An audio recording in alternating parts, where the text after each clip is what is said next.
Before we get started, the first thing what we have to make sure is that Python is installed on our PC. So if Python is not installed, you can go to python.org and from there go to downloads, and you can download the latest version of Python and install that. So once the Python is installed, it's time to check which version of Python is installed. So I can go to the command prompt and from there type in Python --version. So this is going to show you like which version of Python is installed in your PC. So the second thing what we have to do is we have to make sure that Django has to be installed. So you can install Django with pip. So once you install Python, Python comes with pip pre-installed.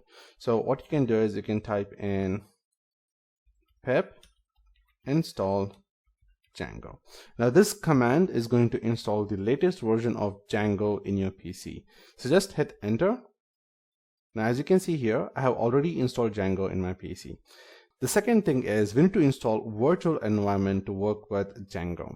So let's see how we can do that one. So just type in pip install virtual env and just hit enter. Now I have already installed virtual env, so I'm saying this messages, but you're gonna see something different.